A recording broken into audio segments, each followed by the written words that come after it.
y que tengan esos términos la dejan en una posición realmente a Marcela Lozardo como si no hubiese estado en condiciones de enfrentar, obviamente, las internas políticas, que cuente cuál es el agobio, en definitiva, el que está pasando. Ahora vamos a contar un poquito. Bien, Sí. Gracias. Gracias, Mariana, gracias, Facu. Gracias. Chau. Muy buenas tardes a todos, bienvenidos a la tarde de A24, bienvenidos a MMD, estamos arrancando con todo.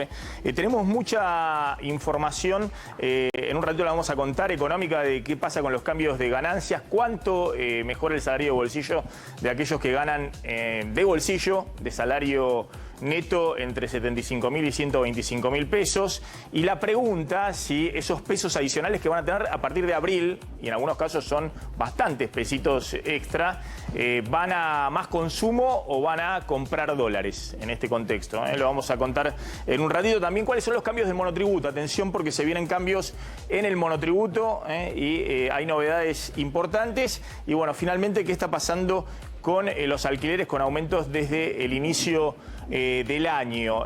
Vamos a contar el tema de vacunas. Veíamos ahí un móvil en el Luna Park donde hay una vacunación importante de jubilados, más de 80 años, y hay colas, ¿no? Y hay demoras. Bueno, ¿qué está pasando con las vacunas a nivel nacional? Y sobre todo, ¿qué está pasando con este riesgo que es la segunda o tercera ola, como quieran llamarlo, si efectivamente puede llegar o no a la Argentina? No solamente lo que estamos viendo en Brasil, sino también en Chile. Chile, que es país modelo en términos de vacunación, va líder en cantidad de vacunados de Latinoamérica en términos de su población. Y aún así este fin de semana va a nuevas restricciones de circulación importantes de una gran cantidad de la población porque hubo un repunte de casos. ¿Qué pasaría acá? Vamos a volver con el tema Formosa. ¿Qué está pasando? Acá cerrarían los comercios de nuevo, áreas comerciales que han reabierto y que se las ve con mucha afluencia. Lo vamos a contar en un ratito. Pero vamos a arrancar con esto que les contaba. No quiero agobiarlos y quiero arrancar directamente con esto. ¿Alberto Fernández también está agobiado? Es una pregunta interesante de hacer. Esto viene a cuenta de que el presidente Alberto Fernández ayer contó que Marcela está agobiada. ¿Quién es Marcela? Más allá de que es una amiga de hace muchos años del presidente, es nada más y nada menos que la ministra de Justicia. Y el presidente dice que la ministra de Justicia está agobiada.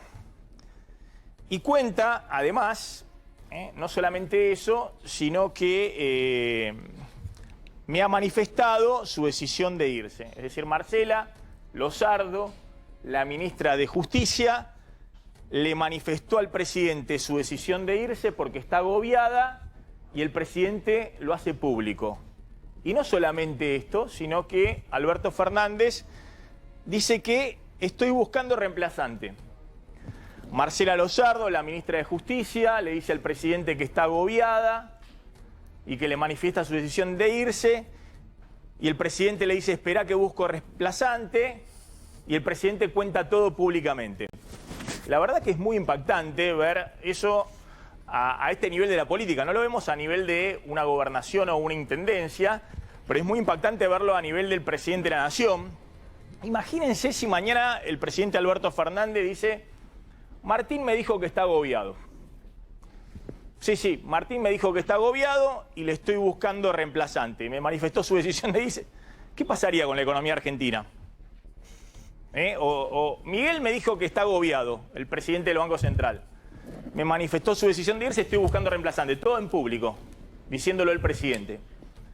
Es muy impactante realmente que el presidente ventile eso públicamente, que en realidad ya se había ventilado el fin de semana en los diarios, porque la renuncia a Marcelo Lozardo se la habían impuesto desde sectores cercanos a Cristina Fernández de Kirchner, que operaban en los diarios y dijeron que la ministra estaba directamente ida, y salió el presidente a decir que no, todavía no, que está. Y finalmente el presidente blanquea toda esa situación.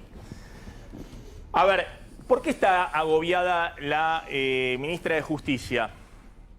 Está agobiada porque se dio cuenta que era mucho laburo estar en el Ministerio de Justicia, un añito de trabajo que la sobrepasó de trabajo, quiere una vida más tranquila. Está agobiada, como cuenta el presidente, porque no viene de la política y está viendo que hay una guerra feroz entre Cristina Fernández de Kirchner y tribunales, es decir, todo tipo de declaraciones a partir de lo que dijo el presidente en la Asamblea Legislativa la semana pasada, primero, y después la vicepresidenta cuando salió a disparar contra jueces, contra fiscales, contra la Corte Suprema de Justicia, a decir que hay una persecución política y que son todos corruptos menos ella. ¿Por qué está agobiada la ministra de Justicia, que es el nexo entre el Poder Ejecutivo y el Poder Judicial? Bueno, uno tiene la impresión de que no quiere participar de esa guerra, no quiere ver pasar los misiles de uno y de otro lado. El propio presidente lo confiesa, no viene de la política, considera que viene una etapa mucho más dura, que es esta etapa, y por eso da un paso al costado. Le estoy buscando reemplazante. Es raro para un presidente decir que está buscando reemplazante a un ministro cuando el ministro todavía está en su cargo. No sé, imagino que el presidente debe estar abriendo un concurso de oposición de antecedentes, ¿no? Debe estar pidiendo los currículums, debe estar comparando y después decidirá él en base a los antecedentes y demás a quién es el reemplazante. Segunda cuestión que da la idea de que no termina de definir el reemplazante porque hay un tironeo enorme entre Cristina y Alberto respecto a quién es el reemplazante.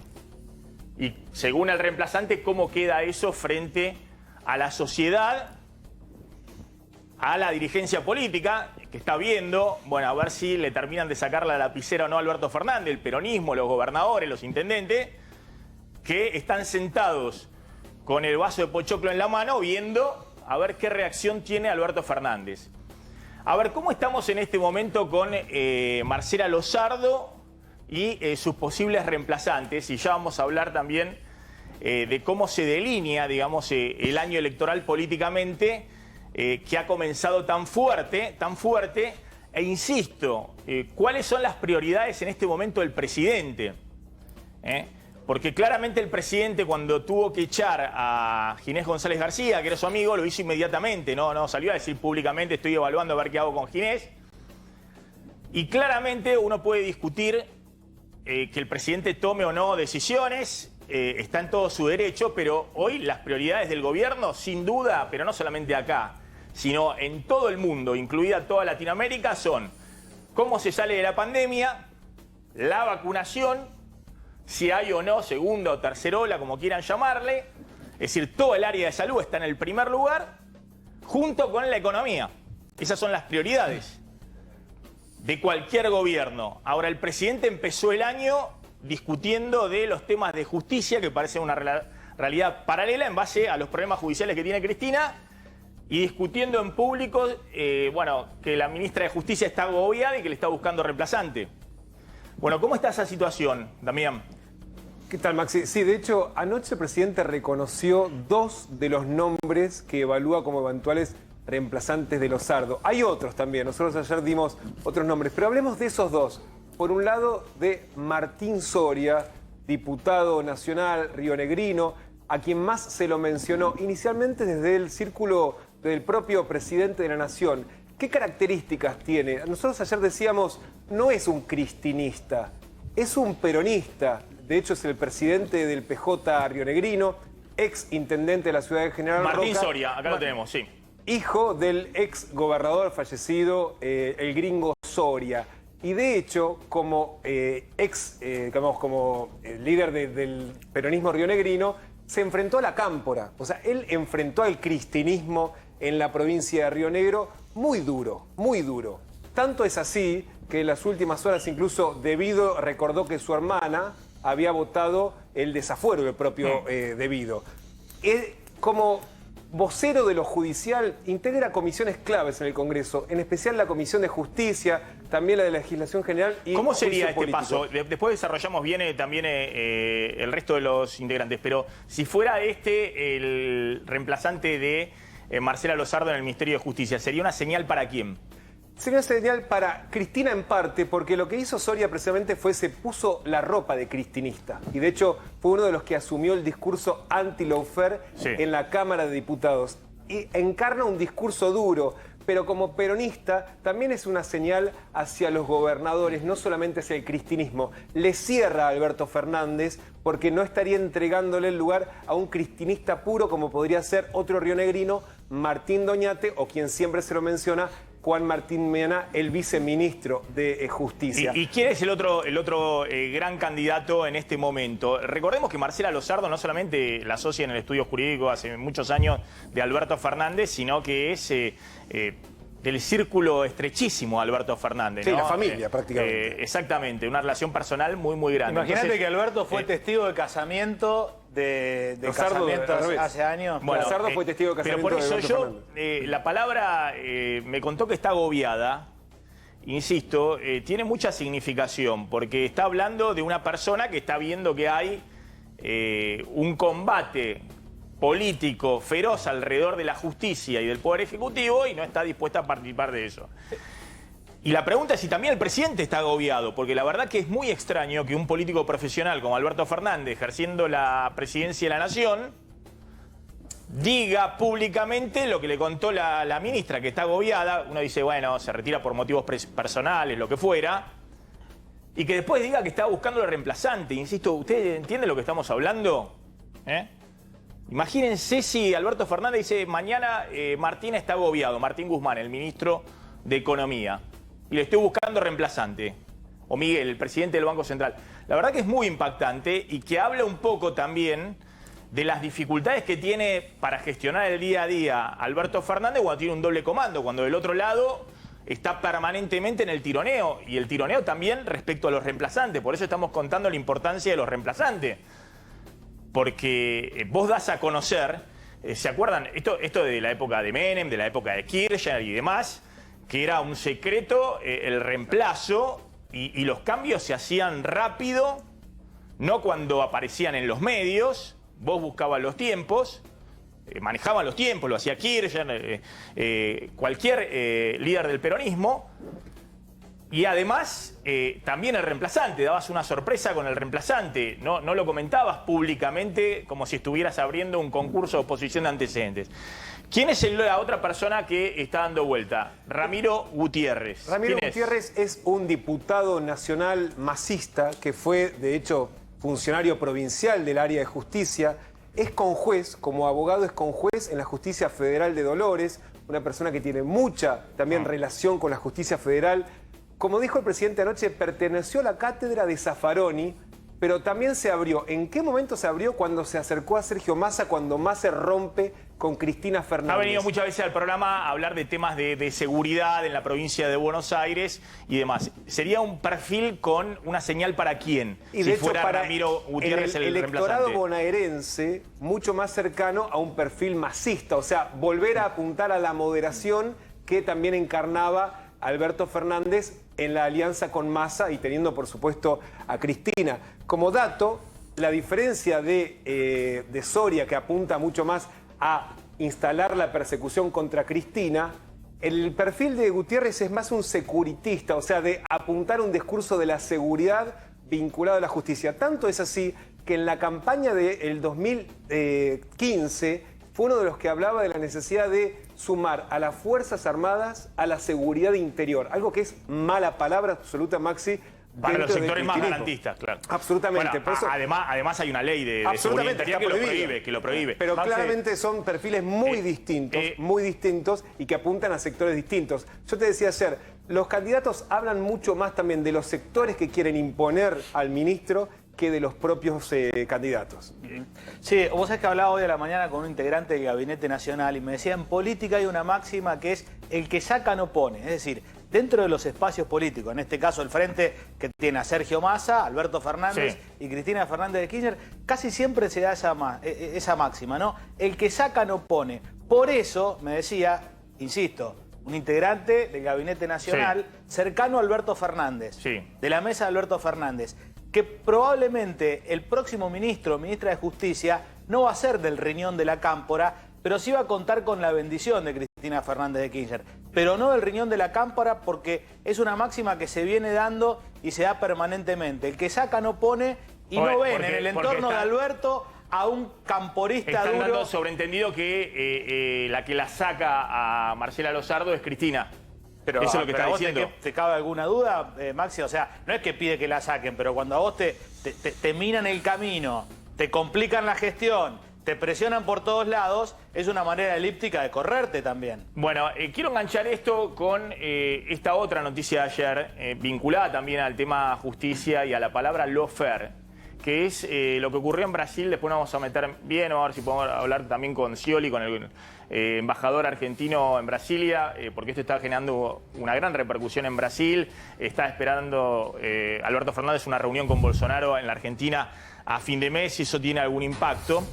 Y enganchar este tema, ¿no? El tema de las causas de corrupción, la actuación de la justicia y si hay o no persecución política o judicial de dirigentes políticos, lo que se conoce como lawfare, ¿no? Lo que Cristina instaló como la idea del lawfare, que tiene cierta bibliografía en las últimas décadas en otros países, no necesariamente en la Argentina. Lawfare viene de law, en inglés ley, y fair es como una abreviación de la palabra warfare, que es guerra en inglés.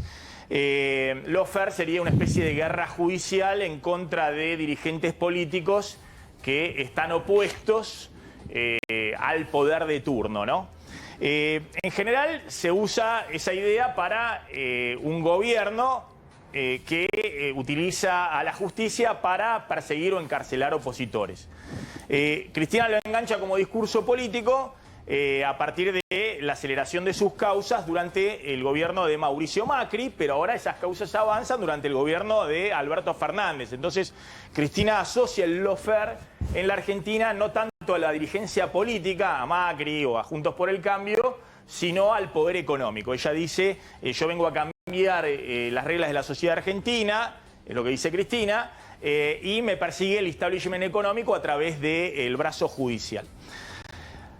¿Cuál es la diferencia con Lula? Bueno, que Lula efectivamente tuvo causas de corrupción, pero con Lula lo condenaron, hubo un juez que fue el que dictó sentencia, fue el juez Moro, que después fue ministro de Justicia de Bolsonaro, su principal oponente político a Lula, pero además lo proscribieron, es decir, le impidieron ser candidato presidencial en el 2018, por eso ganó Bolsonaro. Cristina, más allá de sus causas judiciales, fue senadora en 2017, se presentó, perdió, pero entró un senador por la provincia de Buenos Aires y volvió a presentarse ahora en el 2019 como vicepresidenta, y ahora es vicepresidenta, no es que está en el llano proscripta o está sin posibilidad de presentarse a un cargo electivo. De hecho, insisto, hace muy poquito fue electa vicepresidenta. Pero más allá de eso, también, si bien hay algunos jueces muy controvertidos en las causas de Cristina, como el caso de Bonadío en dólar futuro, hay otras causas que le están llevando adelante jueces designados en la época de Néstor Kirchner, cuando Alberto Fernández era jefe de gabinete. Todas las causas de vialidad, OTESUR, los sauces, que son las causas más sustanciales respecto a si hubo desvíos de fondo de la obra pública para que después volviera al patrimonio de los Kirchner, son jueces que fueron designados dentro del propio gobierno y propuestos por el gobierno de Néstor Kirchner. Y además de eso, hay causas que han avanzado con esos jueces durante el gobierno de Cristina, durante el gobierno de Macri, y han sido confirmadas ahora. Por ejemplo, la causa de Vudú, de corrupción por la causa Chicones, por la cual fue condenado Vudú y sentenciado a 4 años y medio de prisión, ahora creo que tiene la domiciliaria, pero en algún momento va a tener que volver a prisión.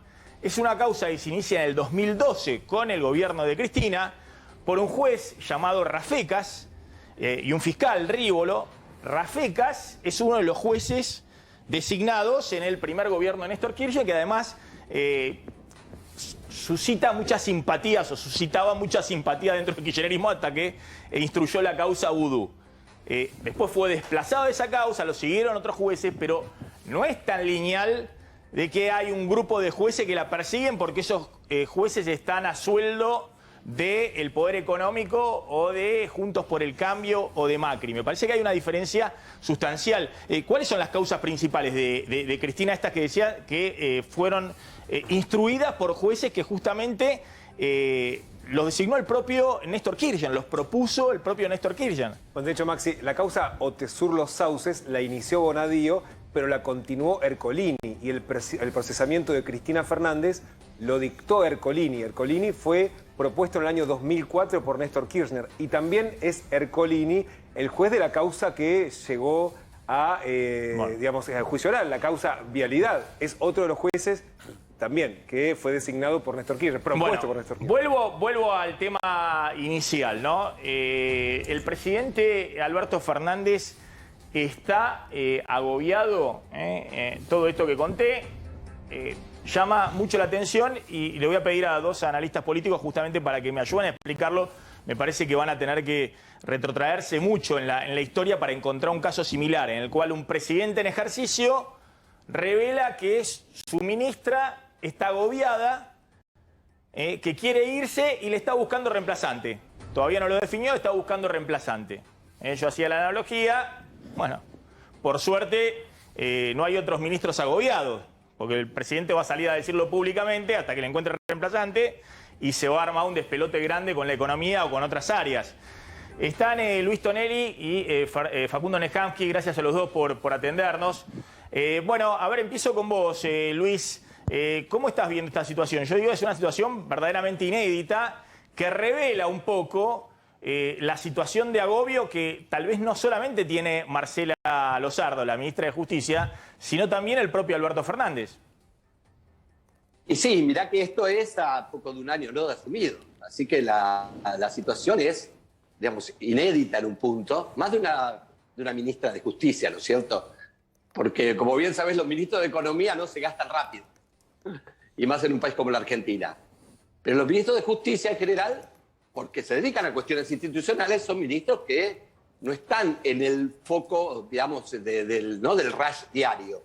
Y acá el problema, obviamente, es la vicepresidenta, que había dicho y sugerido que había ministros que no funcionaban. Me parece que, digamos, si alguien con el poder, ¿no?, en una coalición, como tiene Cristina Fernández, dice que un ministro no funciona y ese ministro sos vos, yo creo que te produce una situación de agobio, ¿viste?, como si subieras al Everest.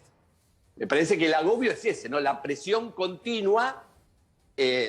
¿Por qué? Y bueno, todos sabemos, ¿no?, las causas que vos mencionaste, que tiene la vicepresidenta y algunos de quienes las acompañaron. Y realmente, viste, yo lo miro y pareciera que es un pedido imposible, ¿no? Esto de, ¿cómo eliminas el llamado lawfare, ¿no? Porque el lawfare es tarifas bajas en inglés. Si se dice en inglés, digámoslo bien, ¿no? Digo, ¿cómo se soluciona eso? No sé cómo se soluciona, ¿viste? Porque me parece que con Lázaro Báez preso, digamos, la justicia le ha mostrado a Cristina la soga en la casa del ahorcado, ¿no? Entonces, esto después, digamos, para la segunda intervención, me parece que esto también es un mensaje, tanto para la justicia, ¿no es cierto?, pónganse las pilas, a mi favor, pero también para el peronismo interno. Pero esto es la segunda intervención. A ver, Facundo, vos conocés a todos los personajes, contame un poquito, explícame esta situación, y efectivamente si los tironeos entre Alberto Fernández y Cristina no están generando esta situación inédita. A mí me parece que, a ver, la explicación más sencilla es plantearla en términos de tironeo y de una relación tensa que no aguanta más. Puede ser que haya un componente de eso, lo más probable es que cuando nos acercamos al hecho real haya de todo. Y ahí uno de los componentes que tampoco hay que dejar de lado es que probablemente también Alberto Fernández haya cambiado el diagnóstico que tenía acerca de lo que era ejercer el poder en la Argentina y cuáles eran sus marcos de posibilidades y qué podía hacer él como presidente de un espacio como Frente de Todos. A ver, ¿qué quiero decir? El Alberto Fernández, candidato a presidente hasta la primera vuelta, hasta que se consagra presidente, es un Alberto Fernández que se propone como un puente que va a surgir la grieta que desune a los argentinos. Después, por diferentes razones, algunas propias y otras ajenas, del propio, bueno, digamos, comportamiento político de su propia fuerza política, pero también de sus adversarios, y al mismo tiempo en la pandemia, al mismo tiempo la crisis económica, sumerge al presidente en esa grieta de la que tanto él quería saltar o quería surgir, y lo pone de un lado.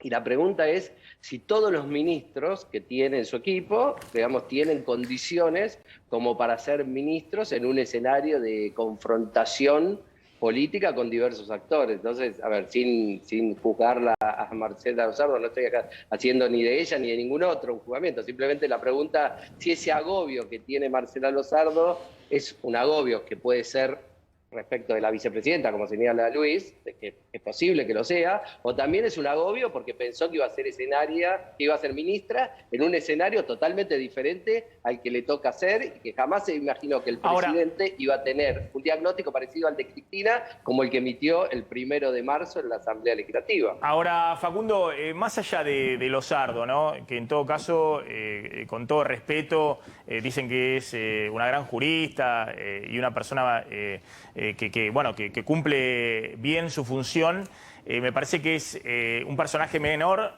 políticamente respecto a lo que estamos discutiendo entre Alberto Fernández y Cristina. ¿Vos viste en algún momento una situación donde, y conociéndolo a Alberto Fernández, y se puede decir cualquier cosa a Alberto Fernández, no que sea un iniciado en la política y en la gestión pública? Estuvo cuántos años de ministro, de jefe de gabinete, bueno, ahora presidente, conoce a todo, el Espinel, conoce a los gobernadores, a los intendentes. ¿Vos viste alguna vez algún intendente o algún gobernador que salga a decir un ministro mío está agobiado, se quiere ir y estoy buscando el reemplazante públicamente, abiertamente? Bueno, digamos, probablemente no sea una forma común o corriente de comunicar. Yo lo que veo es que, digamos, el presidente ha hecho... Pero no parece algo raro, no suena como decir, pero ¿qué pasó acá? Bueno, ¿Qué pasó acá? Me parece... ¿Aprendió ayer? No sé cómo se toman las decisiones, cómo se comunica un reemplazo ministerial, no sé. ¿Qué pasó?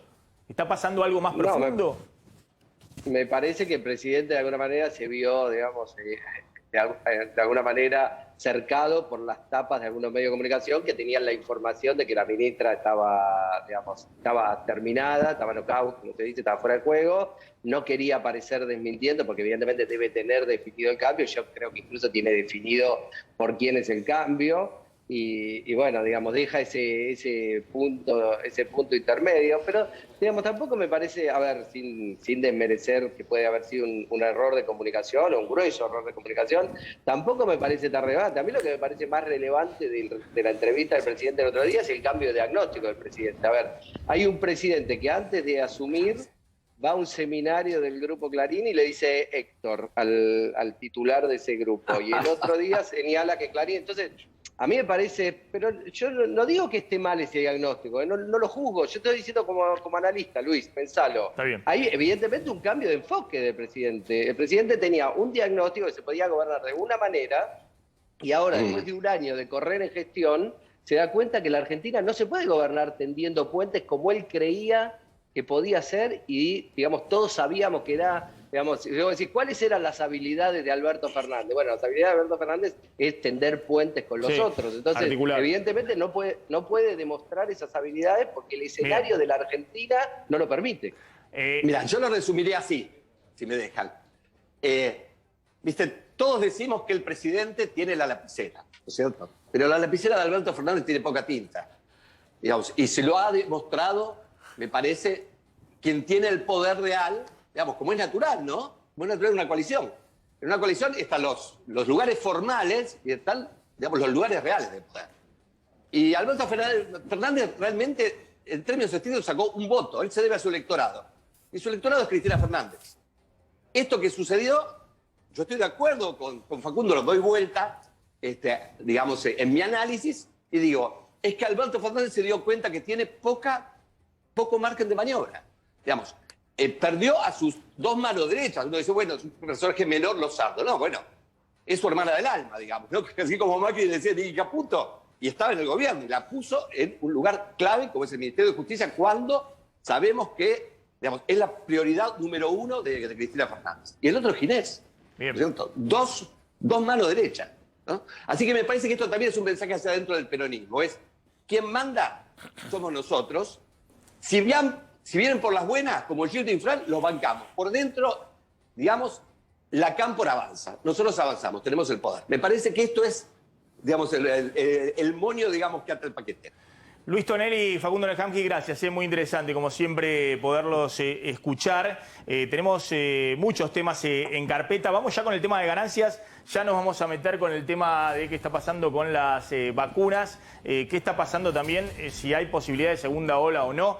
Vamos a ver qué está pasando en Chile, que es un país que está liderando la vacunación y al mismo tiempo este fin de semana vuelve con restricciones muy fuertes a la circulación y a la actividad comercial porque aumentaron los contagios y obviamente lo que está sucediendo en Brasil. Vamos a mover un poquito el tablero del programa. ¿Qué está pasando con impuestos a las ganancias? Ya contamos cuáles van a ser los principales cambios. Repasémoslos rápidamente y vamos en términos de bolsillo. ¿Cuánto significa para aquellos que van a ser beneficiados por la suba del piso de ganancias? Se empieza a discutir hoy a las 3 de la tarde en la comisión ahí de Trabajo y de Presupuesto y Hacienda, en diputados. Después eso, obviamente, una vez que sea aprobado, pasa al recinto para tener media sanción. Y los principales cambios, digamos, son estos. Las personas, digamos, ¿a partir de qué monto empiezan a pagar ganancias? Bueno, en salario bruto, 87.500 pesos, que de bolsillo son unos 75.000 pesos para el caso de los solteros,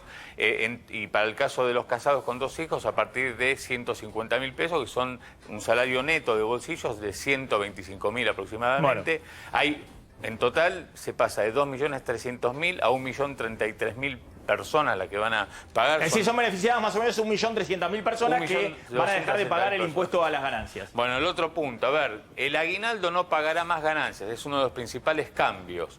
Será retroactivo. Ya, esto es para todos los años, no solamente este ejercicio fiscal. Claro, es para todos los años. Para adelante, bueno, listo, ya está aclarado. Vamos, retroactivo a enero. Claro, esto significa que le van a devolver la diferencia, ahora vamos a ver cuánto, la diferencia que se cobró entre enero y marzo, en abril se le va a estar devolviendo a la gente que en el primer trimestre estuvo pagando el impuesto a las ganancias. Hay cambios también para los jubilados y pensionados.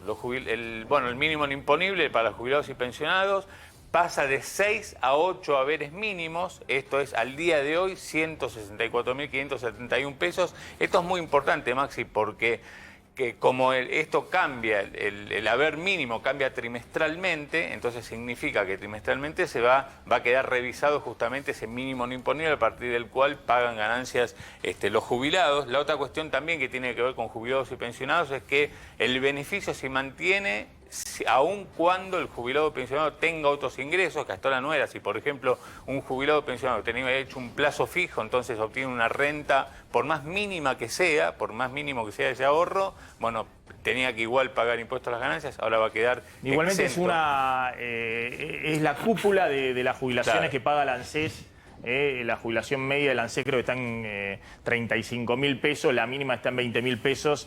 Ahora van a dejar de pagar ganancias, jubilaciones de hasta 160.000 pesos. Te diría que son muy poquitas jubilaciones de ANSES, son fundamentalmente otras jubilaciones de regímenes especiales, Poder Judicial y demás. Pero bueno, vamos al tema de quiénes son los que van a ser beneficiados y por cuánto van a ser beneficiados con esto de ganancias. Y vamos a discutir ahora a ver si podemos hablar un toque con Walter Graciano. Le quiero hacer esta pregunta, a ver qué opina él, si esos pesos adicionales que se van a liberar, que en algunos casos es bastante plata a partir de abril, van a servir para apuntalar el consumo o pueden presionar más sobre la compra de los dólares alternativos. Bueno, en abril, cuando les devuelvan justamente a aquellos que pagaron ganancias entre enero y marzo, ¿cuánto le van a devolver? Le van a devolver el pago de ganancias de enero, febrero y marzo, de los 3 meses, a aquellos que a partir de abril ya dejan de pagar ganancias. Van a ver la mejora que van a tener en abril sobre su salario de bolsillo, más un plus que van a recibir todo junto, se va a acreditar, la AFIP le devuelve o le acredita directamente en la cuenta del empleado, ¿no? O, sí, pasa a través del empleador. No, se acredita Directamente a la cuenta del empleado. Bueno. Acá lo que te das cuenta es que los solteros son los grandes beneficiados de estos cambios. Fíjate, un salario de bolsillo de una persona soltera de 108.000 pesos le van a devolver en abril 15.200 pesos, mientras que a un casado con 2 hijos casi 2.000 pesos. Alguien que tenga un salario de bolsillo de 116.000, al soltero le van a reintegrar en abril 21.600 pesos, al casado con 2 hijos son 5.337 pesos, no, 5.337. Sí. Y vamos al caso, la máxima escala, que son los mayores beneficiados, 125.000 pesos de salario de bolsillo. Le devuelven 30.000 pesos. Casi 30.000 pesos va a recibir extra por la devolución de lo que de lo que le retuvieron en enero, febrero y marzo, más 10.000 pesos que hasta ahora le retenían por ganancia y que no se lo van a retener más. Así que va a tener 40.000 pesos adicionales los que estén ganando este segmento, ¿no? Y la pregunta es si eso se vuelca a mayor consumo o si alguno va a decir, bueno, ahorro. ¿Y cómo ahorro? Compro dólares, por ejemplo. Y sí. la otra cuestión es, a partir de abril, ¿cuánto dejan de pagar justamente las personas? O sea, ¿cuánto se traduce en mayor salario? Entonces ahí tenés el soltero que gana hoy 108.000 pesos, le va a dejar de pagar 5.072 pesos por mes, con lo cual tiene un aumento de 5.000 pesos de bolsillo. El casado con hijos, 656. En un salario de bolsillo de 116.000 pesos, el soltero va a tener un salario adicional porque deja de pagar 7.212 pesos de ganancias, el casado con hijos 1.739. Está bien, es como una especie de pequeño aumento salarial. Tomando acá no hicimos los porcentajes, pero por ejemplo el que gana 125.000 pesos de bolsillo va a dejar de pagar 9.600 pesos, que esto es más o menos, el 8%, del salario. Es decir, recibe un aumento de salario de bolsillo del 8%. En el caso de este recibirá más o menos, no sé, un 6% de aumento salarial, porque recibe un plus, y en el caso del que gana 100.000 pesos recibirá un 5% de aumento salarial, porque recibe este plus que antes se lo retenían como impuesto a las ganancias. Ahora, ahí lo que queda claro, Maxi, es que el gran beneficiario de este cambio son las personas solteras, porque aquellos que porque son las que más pagan impuesto a la ganancia, porque tienen menos deducciones que pueden hacer, porque no pueden deducir por cónyuge ni pueden deducir por hijos. Pero la pregunta es si no se pudo haber hecho una diferenciación, porque después la pregunta es, ¿ese soltero va a consumir todo lo que ahora le venga por no pagar impuesto a las ganancias, o va a ir a comprar dólares? También es cierto que hoy un salario de 100.000 pesos parece alto para lo que estamos, pero la línea de pobreza está en 60.000 pesos. Es decir, que bueno, depende también de las condiciones macro, si la gente se larga a consumir o ahorrar, si tiene algún pucho, algún resto que ahora van a tener a través de, en esta franja de la población, 75.000 pesos y 125.000 pesos de salario de bolsillo. Lo vamos a discutir después. Vamos a Brasil, ¿no? Porque decíamos que una de las noticias del día pasa por este fallo, o en realidad es la declaración de un juez, o es el fallo de uno de los jueces de la Corte Suprema de Justicia brasileña, que anula las causas que tenía Lula y por las cuales estaba preso. Exactamente, de hecho es el fallo de uno de los integrantes del Tribunal Supremo de Brasil, que como vos decís, Maxi, anula 4 causas por una decisión, porque entiende que el tribunal que había intervenido, vos lo mencionaste, al juez Moro, no tendría que haber intervenido precisamente en esos expedientes. Esa es la explicación del juez. Estamos hablando de 4 causas, son en total vinculadas todas a lo que se conoció, Maxi, como el lavallato. En 2 de ellas, por haber recibido supuestas prebendas a cambio de favores, también por el delito de cohecho, de coimas y del supuesto lavado de dinero. Algunas ya habían llegado a la instancia de la condena, otras estaban en la etapa de la instrucción con el procesamiento del expresidente Lula da Silva. Y el dato político, Maxi, es que no solamente se les anulan esas causas que deben ser instruidas nuevamente, sino que además se termina la proscripción, la prohibición para que Lula da Silva no pueda ser candidato. Bueno, ayer Alberto Fernández salió a decir se hizo justicia, una teleconferencia con sí, Lula dialogaron entre ellos, sí, claramente. Está la foto de la teleconferencia entre Lula y Alberto Fernández, un gesto fuerte porque Lula es el principal opositor a Jair Bolsonaro. Sí, El presidente brasileño que cada vez que Alberto Fernández habla de Lula se enoja y que está viniendo a fin de mes a la Argentina, el 26 de marzo, por una gestión que hizo el embajador argentino en Brasilia, Daniel Scioli, que está en comunicación. ¿Qué tal, embajador? ¿Cómo anda? Hola, Maxi, gusto escucharte. Bueno, a ver, por un lado, ¿esto tiene algún tipo de impacto sobre la visita prevista de Bolsonaro a la Argentina el 26 de marzo próximo? Ninguna.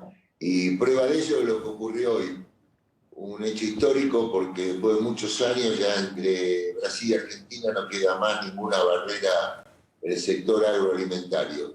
De 54 productos que había trabas, ya se han destrabado 48 y los 6 que quedan van camino a solucionarse también.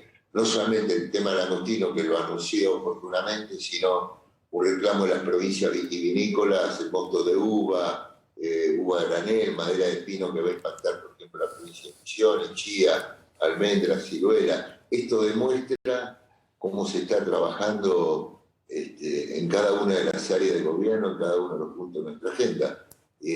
Lo que habíamos conversado en otras charlas, Maxi, que fue mi misión fundamental aquí, del comienzo, reencauzar esta relación, reconstruirla, brindarle una agenda positiva, y hoy vemos cómo viene creciendo mes a mes el intercambio comercial, y que Argentina ha tenido inclusive superávit comercial los dos primeros meses de este año con Brasil. Así que hay que dividir lo que significa lo institucional, lo comercial, que va en carriles de armonía, de complementación. Ahora, esto está, me imagino, perdón, embajador, esto está teniendo efectivamente una gran repercusión en Brasil, además de ser tapa de todos los diarios. Me imagino que tiene mucha repercusión política. Alberto Fernández ha dicho que se hizo justicia, que efectivamente es lo que él siempre abogó, que era la liberación de Lula y la revisión de las causas, que había persecución política y demás, en contra de lo que plantea Bolsonaro. ¿Cuál es su oposición al respecto?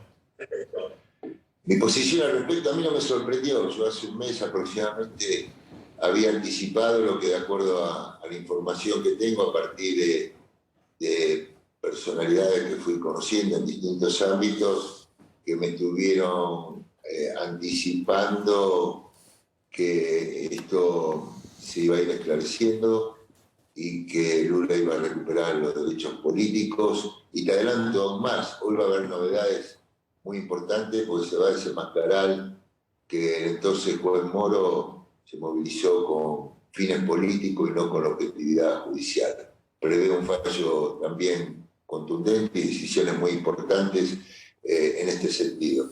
Procesos que se van esclareciendo. Siempre digo, el tiempo es un gran ordenador, y nuestro presidente ha sido muy coherente, inclusive dio una conferencia magistral aquí en ocasión del aniversario del PT, que fue muy elogiada por profesionales más allá de los afiliados al PT y el propio Lula. Él explicó este modus operandi, cómo buscaba neutralizar, proscribir, cómo se concretó en el caso de Lula.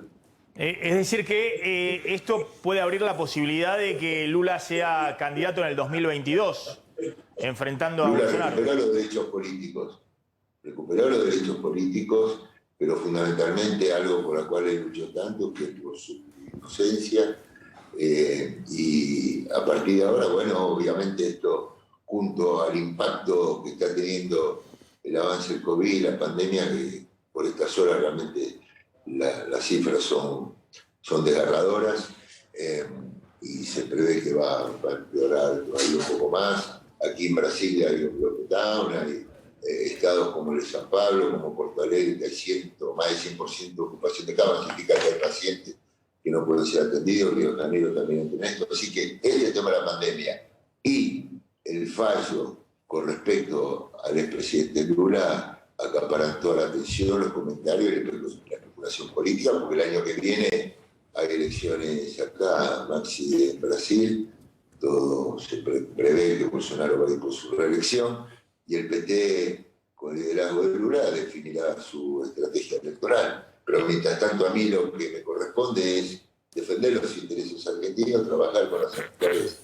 autoridades, buscar soluciones concretas. En el campo de energía, después de 6 años, hemos logrado nuevamente poder exportar energía, poner en marcha una central termoeléctrica, y eso se da en todos los frentes, la industria militar, en obras de infraestructura.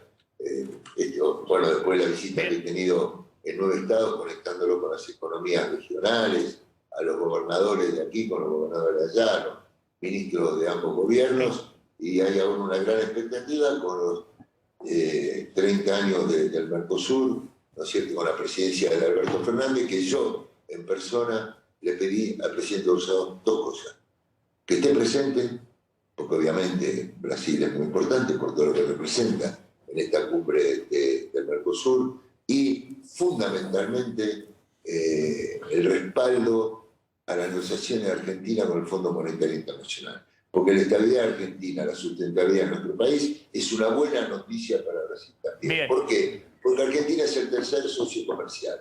Y gracias al trabajo que está haciendo acá, presidencial, el ministro Bastardo, yo me levanté de un almuerzo de él con la ministra Teresa Cristina, bueno, hemos logrado estos avances. Así que de esta manera lo que estamos trabajando, y yo pongo el esfuerzo, y creo que como el tiempo es un gran ordenador y esclarecedor, como ocurrió en Brasil, también lo va a hacer en Argentina. Perfecto. Embajador, entonces está confirmado la visita de Bolsonaro. Más allá de esto de Lula, está confirmada la visita de Bolsonaro el 26 de marzo. Y lo que decía, el apoyo del gobierno de Bolsonaro a la Argentina en el directorio del FMI. Así es. Perfecto. Así es, y eso es muy importante. Embajador, gracias. Daniel Scioli, como siempre, un gusto. Muy amable de atendernos. Gracias, Max. Bueno, vamos a discutir un poquito qué está pasando con el tema pandemia y si hay alguna posibilidad de que venga la segunda o tercera ola. Hay mucha preocupación no solamente en Brasil, con lo que está pasando totalmente desbordado, sino también en Chile, que está muy bien con los números de la vacunación, y aún así este fin de semana van a nuevas restricciones.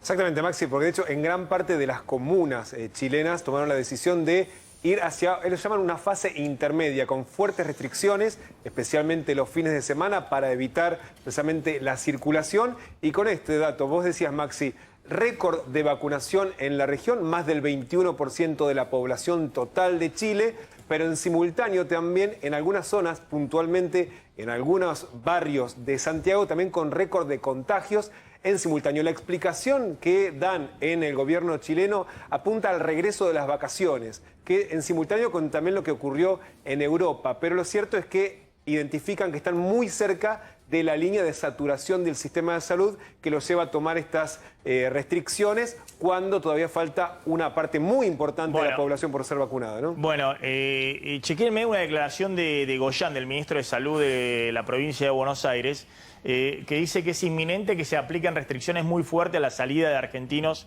del país, a viajes turísticos y demás, que se van a aplicar restricciones adicionales a las que ya existen.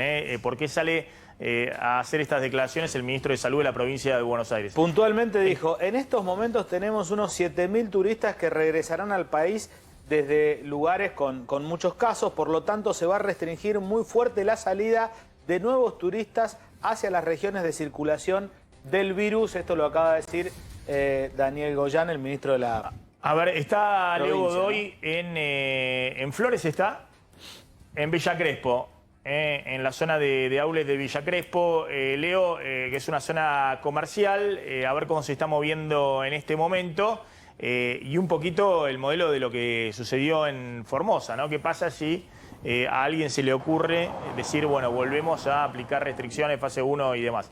Leo. ¿Qué tal, Maxi? Buenas tardes. Sí, estamos aquí en la zona de los outlets. Y bueno, y hay distintos elementos que nos van a mostrar un poco cómo está el paisaje. Bastante quieto hoy al mediodía. Y no se ve nadie, pero Leo. Bueno, la realidad está absolutamente vacío, ¿no? Sí, fíjate. Muy poca gente. Sí, la realidad, bueno, cuenta que está todo ha lindo cambiado para a partir no de la pandemia. Ahí, ¿no? Carteles, alcohol en gel para poder ingresar, pero dentro del local poco y nada, poca gente, aunque, mirá, aparece algo, por lo menos alentador, en este local, por lo menos es Aguirre al 600, damos un servicio, por si alguno está buscando trabajo de vendedora y quiere traer su currículum, puede venir hasta acá. Y también esa otra realidad que está enfrente, que algunos locales en toda esta zona también han puesto los carteles de venta. Vamos a hablar, Maxi, ahora también con los comerciantes de aquí de la zona para que nos cuenten cómo viene esta realidad y cuáles son los riesgos a futuro también, pensando en lo que viene pasando también y lo que pasó en Formosa. ¿Qué pasa si no se acelera el ritmo de vacunación? Si hay un riesgo de una vuelta de cierres. Bueno, estamos acá con Camilo, que es un histórico de toda esta zona. Camilo, bueno, y ya te dejo charlando con Maxi. ¿Cómo estás, Maxi? ¿Cómo te va? Él ahí te va a preguntar. ¿Cómo te va, Maxi? ¿Cómo andas, querido? ¿Bien? Bien, ¿cómo está el tema de las ventas desde que reabrieron? Las ventas están... hay meses que fueron mejores. El fin de año trabajamos bien, gracias a Dios, no nos podemos quejar. Después de 6 meses que estuvimos cerrados por la pandemia y la crisis de la época de Macri. Pero bueno, ahora marzo no arrancó todavía, marzo no arrancó. Vos lo que estaba diciendo en tu introducción de que si pasa como Formosa. Nosotros somos muy respetuosos de las normas sanitarias, pero la gente no se contagia viniendo a comprar un local. Quédense tranquilos de que estuvimos abiertos hasta ahora y los comercios vienen vendiendo. La gente no se contagia porque viene a un comercio. En eso no van a escuchar nunca que se contagió un tipo con un comercio. Entonces, si a nosotros nos llegan a cerrar de vuelta, es como nos matan. Estamos subsistiendo porque no sé cómo, porque siguen cerrando locales, sigue quedándose gente sin trabajo. Y yo tenía 5 locales, vos te acordás muy bien que yo hablaba mucho, y me quedé con un solo local, ¿me entendés como el tema? Entonces, yo lo único que tengo para sobrevivir es esto. Y como yo, mucha gente. Estamos respetando la norma. Nosotros cumplimos todo lo que sea sanitario, pero acá no entran 1000 personas, entra 1, 2, 3. Hoy no hay nadie, ¿me entendés? Entonces, estamos trabajando para subsistir. Y no creo que tomen la locura y el gobierno no salga a hablar con nosotros verdaderamente las pymes verdaderamente. Porque un shopping o un supermercado está abierto el primer día y ahí también entra gente. Y esto lo mismo es. Pero el supermercado puede subsistir, es una empresa muy grande. Nosotros somos una empresa pyme, somos empresas familiares. Necesitamos vivir, darle de comer a nuestros hijos, a nuestros nietos. Nosotros no podemos cerrar. Y vamos a cumplir toda la normativa que nos digan y los protocolos que corresponden. Y lo estamos haciendo, por lógica. Acá la gente no entra todas juntas, entran de 1 o 2 personas según el metro cuadrado del negocio, ¿no? Bien, solo una pregunta. Cuando empieza a compararse ahora ventas de marzo respecto a marzo del año pasado, ¿hay un repunte? Pues en marzo del año pasado ya empezó a partir de la tercera semana el cierre de actividades. Ahí empiezan a haber ya un repunte. El día 20 cerramos. Entonces, ¿qué pasa? No te olvides que cuando del primero de marzo al día 20 el país estaba abierto normal. Estaban todas las fábricas, todos los comercios, todo abierto. Entonces hoy está más del 50-70% cerrado la fábrica, no hay productos para trabajar, la gente no está trabajando. Entonces, lo poco que estamos, nosotros en los outlets, acá en la zona de Aguirre y Gurruchaga, vendemos muy barato, por eso la gente viene a comprar acá. Porque acá en esta zona se vende muy barato y buena mercadería. Entonces, esto es lo que yo le mostraba recién a los muchachos. Yo tengo puesto una zapatilla que vale 2.200 pesos. Una zapatilla que vos ves que se fabrica en Argentina. ¿Me entendés lo que te quiero decir? Entonces, estamos produciendo, estamos trabajando. Nosotros somos gente que le ponemos el pecho, le ponemos todo. Están recuperando actividad, lo que están planteando es que están recuperando actividad y claro, la idea es seguir recuperando, seguir abiertos para seguir recuperando actividad. Vos no sabés lo que le cuesta a una fábrica enseñar a la gente, un vendedor, enseñar a trabajar y todo eso, no es tan fácil. Maxi, está bien. Perdón, Leo, Camilo, Leo, me tengo que ir porque tenemos... Sí, decime rápido porque tengo varios temas en carpeta. Tenemos acá muy cerquita a Jonathan, que si querés le transmito una pregunta. No, pero está bien, quedó claro. Simplemente me interesa cómo están las ventas. Jonathan es de otro comercio. Sí, es de otro comercio. Sí, Jonathan, también ¿cómo viene recuperando un poco las ventas? ¿Qué tal? ¿Cómo estás, Maxi? Sí. Gracias a Dios hay movimiento. La verdad que algo se recuperaron las ventas. Lo que pasa es que tenemos el tema de los impuestos todas las cosas que hay que pagar que son fenomenales. Entonces cuesta mucho. Nosotros, como recién te comentaba Camilo, estamos en una zona de outlet que tenemos que vender muy barato y la rentabilidad es justa. Está bien. Jonathan, te agradezco. Gracias, Leo. Muy amable. Me lo saludás a Camilo, por favor. Ya me contás las internas en Juntos por el Cambio, que tuvieron un capítulo adicional con el tema Formosa y Patricia Bullrich. Carlos. Claro, porque bueno, hay dos visiones, ¿no? Juntos por el Cambio. Por un lado, los que creen que hay que ser moderados, como Rodríguez Larreta, como algunos dentro del radicalismo, para captar ese electorado que se queda fuera de la grieta. Y después están los duros como Patricia Bullrich. Bueno, el mismísimo Mauricio Macri, que ya te voy a contar, está preparando la presentación de su libro para los próximos días y está llamando, ¿sabes?, a exfuncionarios de su gobierno, como comprometiéndolos, y algunos se sienten medio incómodos porque dicen, ¿tengo que ir a la presentación del libro de Macri?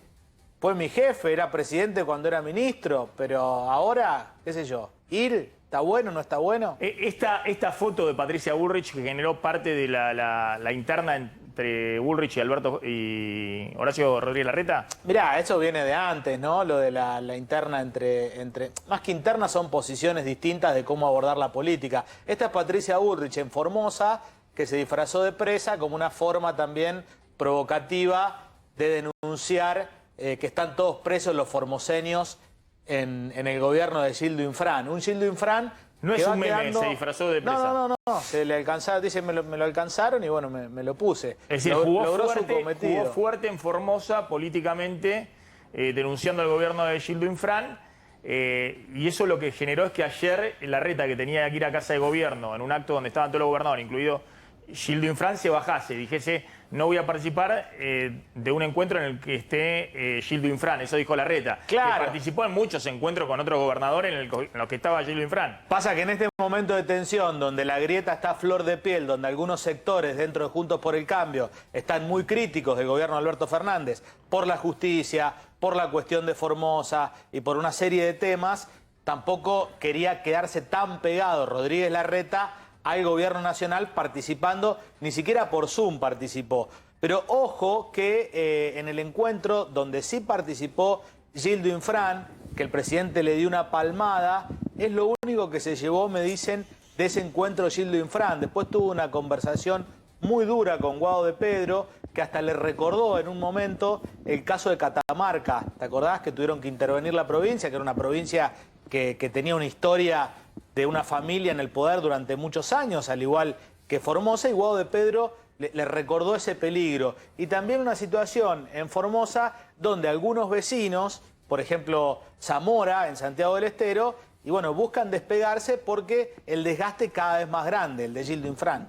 Bueno, a ver, tenemos ahí un comerciante, ¿no? Más allá de todo este contexto político que estábamos hablando, hay un comerciante ahí en Formosa que tiene un restaurante. Exactamente, un bar, Maxi, exactamente. Recordemos que hoy Formosa está en el 6º día de protestas, de esta suerte de desobediencia civil frente a la decisión del gobierno provincial de volver a fase 1. Y es el 6º día donde los comerciantes, especialmente el sector gastronómico, decide abrir sus puertas a pesar de que está prohibido precisamente por las restricciones. Esto es en la capital formoseña. Y están convocando a lo que ellos le llaman una suerte de fase 1 blue.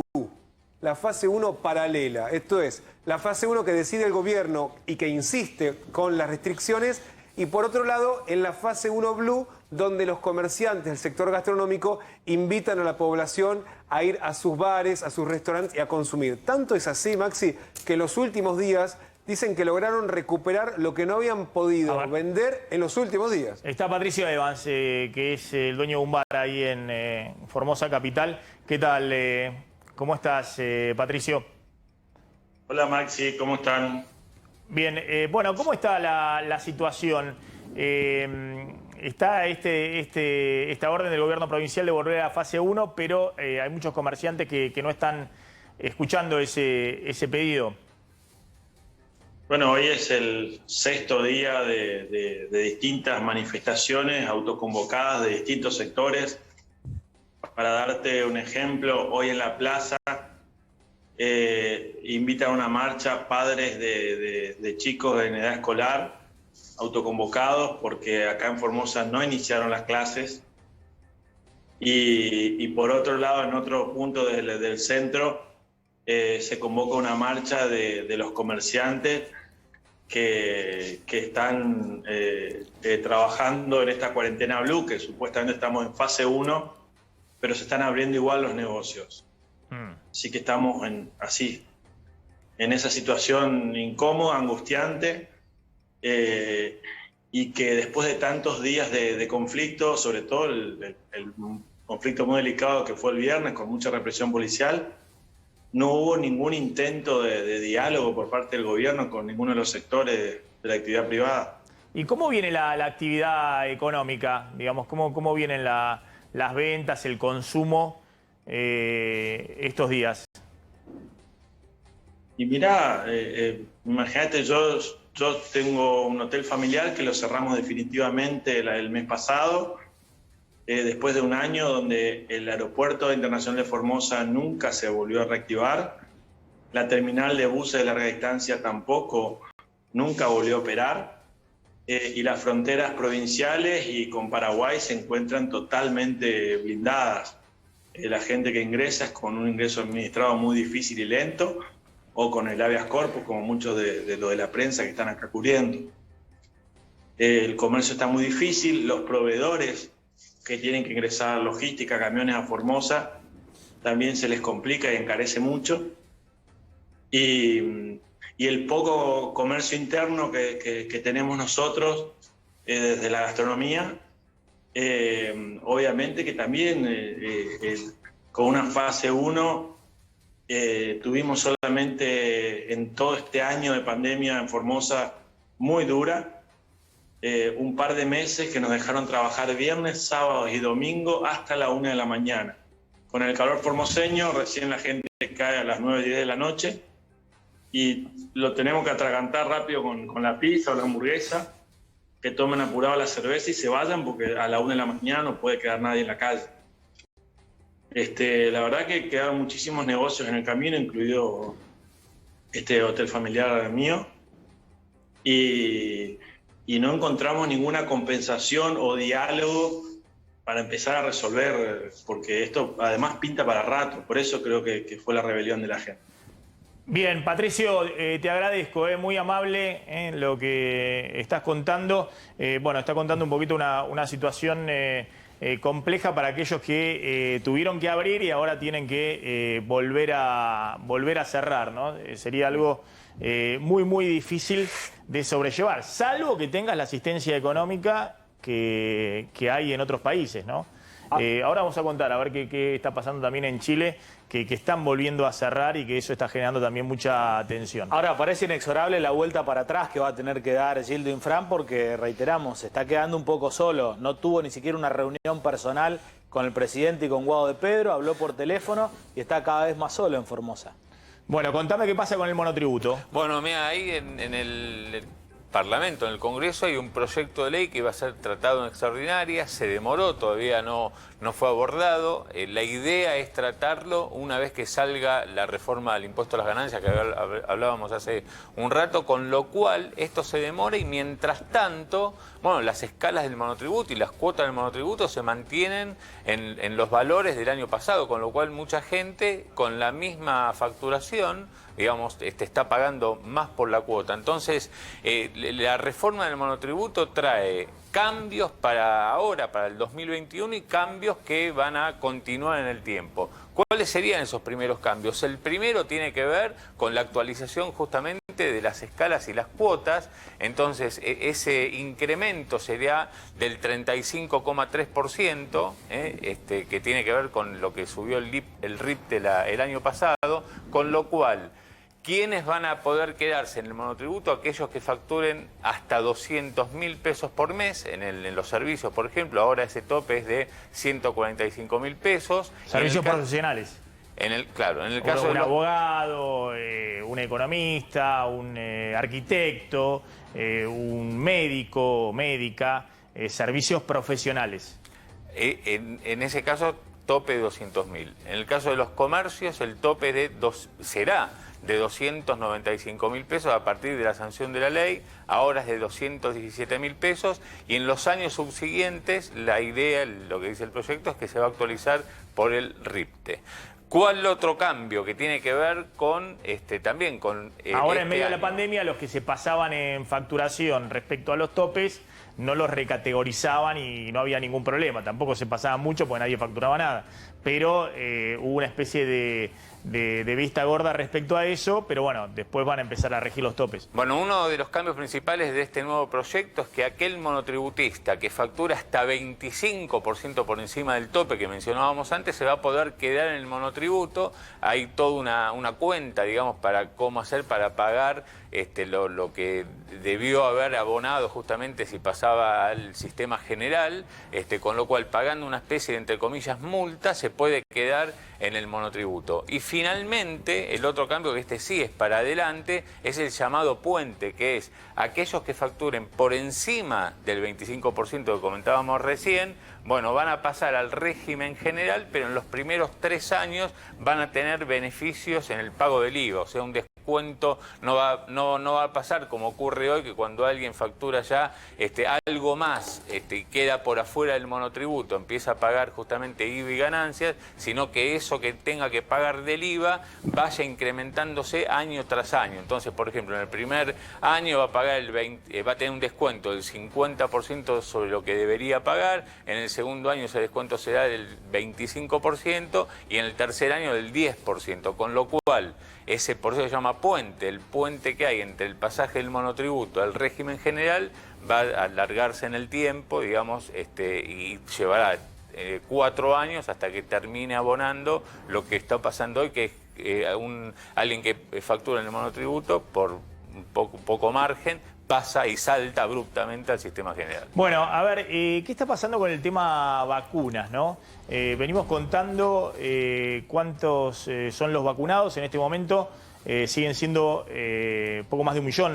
Poco más de 1 millón, estamos hablando de un poco más de 1.100.000 que recibieron una dosis y 320.000 más o menos que recibieron ya a esta altura las 2 dosis, Maxi. Estamos hablando de 1,5 millones de dosis que fueron administradas. Cuando hay 4 millones ya disponibles en el país. Claro, pero que se distribuyeron hasta ahora 3 millones entre las provincias, ¿no? Porque recordemos que todavía hay parte que tienen que esperar básicamente la segunda dosis para llegar a las provincias en función de los tiempos que deben pasar entre la primera y la segunda. Hay un dato que nosotros venimos hablando en los últimos días, Maxi, sobre qué está pasando con el sector de la salud, los trabajadores de la salud. Vos ayer lo decías, era el sector prioritario. Y mencionabas también que todavía había un sector dentro del sector de la salud que estaba lento la vacunación. Ayer, de hecho hoy en las últimas horas, hay un informe que publicó precisamente la Cámara que agrupa a las prepagas, hospitales, también a los sanatorios, institutos diagnósticos, que muestra precisamente el retraso en la vacunación del personal de salud del sector privado. Repasemos algunos números. ¿Cuántos trabajadores de la salud hay? Venimos diciéndolo estos días, 763.000 en todo el país. Y los separamos en los 3 grupos. El sector público, que son unos 350.000 trabajadores, las obras sociales, 310.000, y vamos a hablar de ese sector, del último, las prepagas, el sector privado, que tiene unos 103.000 trabajadores.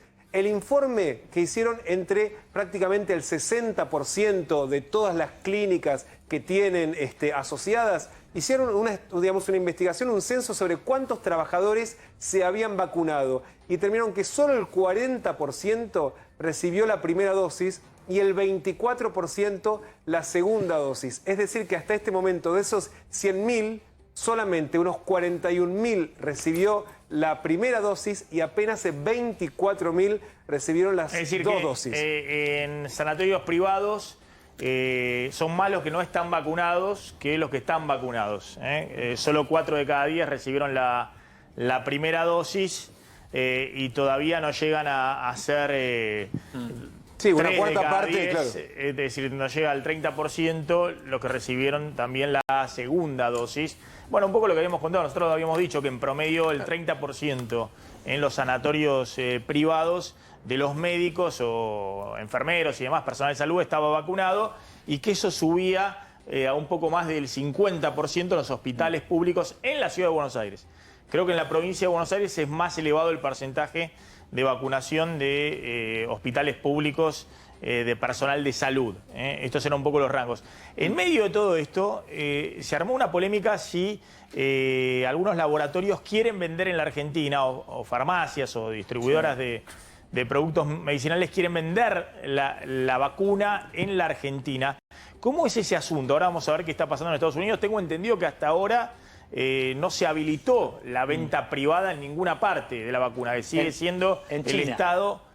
¿Dónde? En algunas provincias de China. ¿Se habilitó? Pero es como otro mundo ese. Claro, ¿no? pero bueno, veamos en Estados Unidos, digamos. Que No, es en Estados Unidos no. el centro del capitalismo mundial, ver si se vende o no se vende la vacuna. Por ahora el que monopoliza la compra de vacunas y la distribución de la vacuna son los estados nacionales, incluido el caso de Estados Unidos. Pero ¿qué pasa acá en la Argentina? ¿Quién está proponiendo esto? Bueno, hay un lobby, más que un lobby, no, una propuesta concreta de laboratorios, de la industria farmacéutica, de la Asociación de Farmacias, para traer 3 millones de dosis de la vacuna china y poder comercializarlas en el país. Antes te cuento, en línea con lo que decías, que hace instantes se comunicó telefónicamente la ministra Bisotti con Fernán Quirós para ofrecerle ayuda y coordinar en conjunto el tema de las vacunaciones, porque hubo algunos problemas en las bocas de expendio, por llamarlo de alguna manera. Viste, en el Luna Park hubo un poco de colapso, y se comprometió Fernán Quirós a duplicar las bocas de vacunación para adultos mayores. Había un despelote bárbaro ahí en a partir de mañana. Sí, una conversación que tuvieron hace instantes los dos ministros. Entre Quirós y Carla Bisotti. Y Carla Bisotti. Bueno, y van a trabajar en una conjunto. cola grande de mayores jubilados de 80 años. de Claro. más de 80 años esperando a vacunarse ahí en el Luna Park. Sí, pero el dato positivo es que Nación y en este caso la ciudad, más allá de las tensiones políticas, tiren parejos y, reiteramos, se comprometió Quirós a duplicar en un breve tiempo las bocas de expendio o las bocas para Ahora, vacunar qué raro, a los adultos mayores. Qué raro que concentren, digamos, no sé, en un lugar tanto... Sí. De hecho decían que iba a pasar la reta y no fue finalmente a Luna Park. Por lo que tengo entendido no estuvo Rodríguez Larreta. Bueno, hablabas de las vacunas, a ver si se van a poder comprar, que muchos se preguntan. ¿Cuál es la propuesta de los laboratorios y las farmacias al gobierno nacional? Que hasta ahora el gobierno dice no, por el momento no. Pero esto es algo que viene avanzando en otros países también como proyecto. En Brasil, por ejemplo, también viene avanzando esta posibilidad y siempre de la mano de la vacuna china. Lo que ofrece, no sé si tenemos la placa por ahí, los laboratorios, es proponer comprar 3 millones de dosis de la vacuna china. El gobierno, como te decía, no habilitó la negociación todavía. Tenían la ilusión los laboratorios que con la salida de Ginés por ahí se empiece a permitir esta negociación, y ya ponen sobre la mesa cuánto costaría vacunarse si fuese un privado hacerlo a la farmacia. $52 es el costo de la vacuna. Le suman $80 de distribución y margen, laboratorio, farmacias y tal, con lo cual estarían $160 la dosis. Estos son 15.200 pesos porque son 2 dosis, ¿no es cierto, Maxi? Y lo que alegan los laboratorios es que esto descomprimiría un poco el tráfico de la vacunación por parte del Estado. ¿Qué están pensando en otros países? Que esto de habilitar a los privados sea también considerando los grupos etarios de mayor riesgo. Esto como lo hacen en China. ¿Pesos a qué tipo de cambio? Al oficial. Al tipo de cambio oficial. Claro, bueno, 15.000 pesos. 93 pesos, sí. Digo, lo que están haciendo está bien, es otro mundo, ¿no? China... No, Pep, a ver, dejemos China que ha hecho otra cosa. Lo que tenemos que ver... No, después en ningún país del mundo. ¿Qué está pasando en otros países del mundo? Porque están todos negociándolo, pero nadie lo habilitó. Que ningún Estado quiere habilitar que se pueda comprar una vacuna a 15.000 pesos, cuando por otro lado, no sé, tenés millones de personas que no pueden pagar ese dinero y no fueron vacunadas. Claro. Por eso te digo que los proyectos que vienen avanzando es que el que la pueda pagar, la pague, pero respetando las prioridades de acuerdo a los grupos de riesgo. Es decir, un señor que hoy se podría ir a vacunar y hacer la cola en el Luna Park, en vez de comerse 5 horas de cola, de repente tiene la plata, va y lo paga en una farmacia, pero no es que nosotros que somos jóvenes y sanos podemos ir y comprar la vacuna. Eso es lo que están proponiendo en principio los laboratorios, pero se trata de una negociación. Sí, igual, Maxi, la decisión que había tomado en su momento el gobierno era evitar que haya una suerte de competencia entre los ciudadanos, entre las administraciones provinciales y los privados, a ver quién lograba las vacunas. Lo mismo que había pasado al comienzo con los respiradores, ¿no? Que un privado o una provincia no acaparase porque tenía plata y dejase a otros sin el respirador. Y la decisión que se tomó en su momento era precisamente que el gobierno nacional concentrase las compras y que distribuyese con algún criterio acordado entre todas las provincias, que podría estar mal, bien, lo que sea, fue el que se acordó, para evitar que haya ciudadanos que por no tener el dinero se queden sin la vacuna, ¿no? De hecho, ¿qué es lo que está pasando a nivel mundial? Que los países centrales son los que concentran la mayor cantidad de vacunas en el mundo en desmedro de los países más pobres. Eso mismo podría ocurrir en cualquier país si vos hacia adentro permitís que se privatice la compra y la distribución de las vacunas. Acá la pregunta es por qué el Estado no podría directamente comprar esas vacunas de las que está hablando Carlitos y el Estado seguir vacunando como lo está haciendo. ¿Por qué no se provee el Estado? Sí, está comprando de distintos proveedores. Vino la China, la de Sputnik, está buscando distintos proveedores. El tema es qué disponibilidad tienen y demás. Pero insisto, en esto hay que ver distintas experiencias que han sido exitosas, que han funcionado. Y en general no se ve todavía proveedores privados. En algún momento en Estados Unidos han comprado tanta vacuna el gobierno norteamericano que en algún momento liberarán. Vamos a ver qué está pasando en Chile, que también tiene un alto nivel de vacunación, pero han aumentado los contagios y tengo entendido que hay restricciones adicionales. Ahí está el doctor Jaime Labarca, que es infectólogo en Chile. Gracias, doctor, por atendernos, muy amable. Hola, muy buenas tardes. Doctor, ¿cómo viene la vacunación en Chile? ¿Qué millones de dosis? ¿Qué porcentaje de la población de riesgo ha sido vacunada hasta el momento? Tengo entendido con la vacuna de Pfizer. No, el programa de vacunación de Chile está básicamente fundado en la vacuna Sinovac de origen chino y también hemos recibido Pfizer. Pfizer fue la primera vacuna que llegó a Chile, pero una cantidad muy pequeña para vacunar el personal básicamente de salud. Pero el grueso de las vacunas son de origen chino de la compañía Sinovac. Al día de hoy, lo anunció el ministro ayer en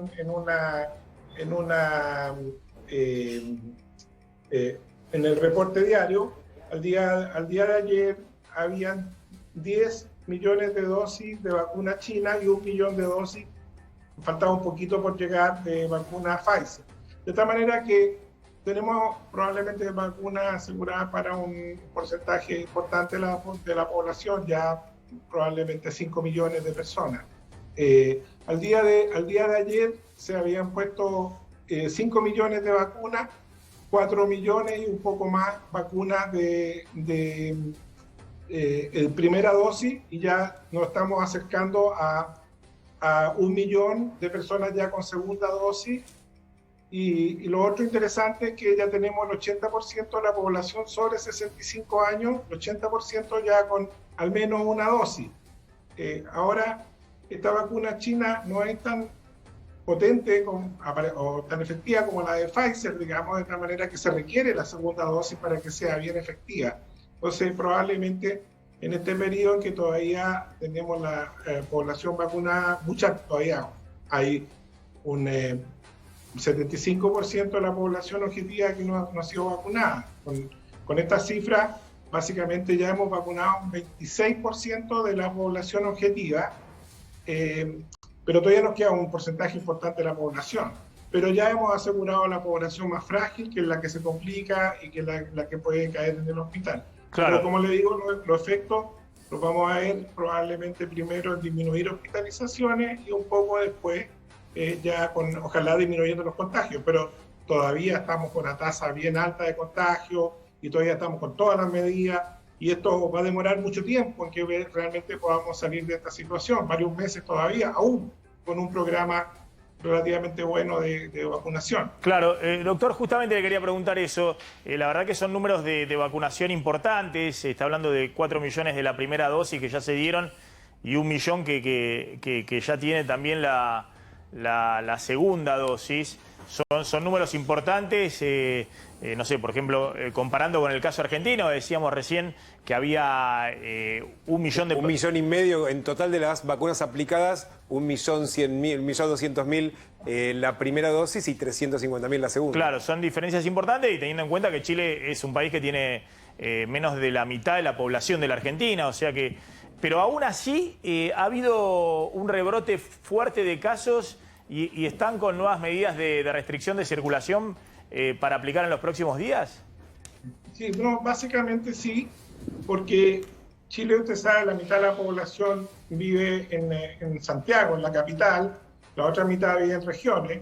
Entonces, hay mucho movimiento desde Santiago hacia regiones y había mucho más contagio en regiones que en Santiago. Y ahora esta gente está volviendo de vacaciones a Santiago, entonces pensamos que va a haber un rebrote por toda la movilidad que está ocurriendo precisamente a fines de febrero y las primeras semanas de marzo. Entonces nosotros creemos que sí, bueno, y está ocurriendo con aumento de cifras de 4.000 casos diarios, digamos, y llegamos por unos días hasta 5.000 casos diarios, lo cual no lo habíamos vivido por los últimos 6 meses, desde que salimos de la primera ola acá en Chile. Entonces, nosotros tenemos una cosa que se llama el plan paso a paso, un sistema, ¿no es cierto?, donde en la medida que en alguna localidad aumentan, ¿no es cierto?, los casos, se retrasa, se va hacia las cuarentenas con de